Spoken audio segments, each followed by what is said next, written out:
Salam, hörmətli izləyicilər. Mən bugün sizinlə cücə qovurması hazırlayacağım. Cücə qovurmasını hazırlamaq üçün mən ilk öncə cücəmi təmizləyib, yaxşı yuyub doğramışam. İndi isə soğanları soyuram və doğrayıram. Onu doğrayıb hazırladım. İndi isə onu qızardıram. Soğan artıq qızarmışdır. Mən indi onun içinə bir pomidor vuracağım.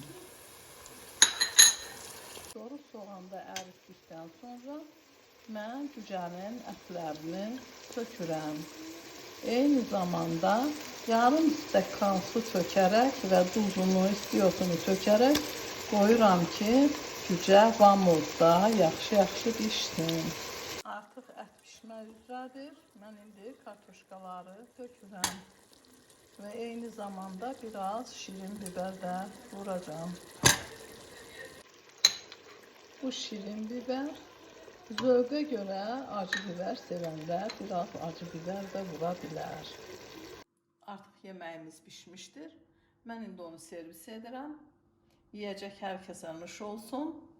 Çok dadlı, güzel görünüşlü bir qovurma alındı. Videomu beğenip kanalıma abone olmayı unutmayın.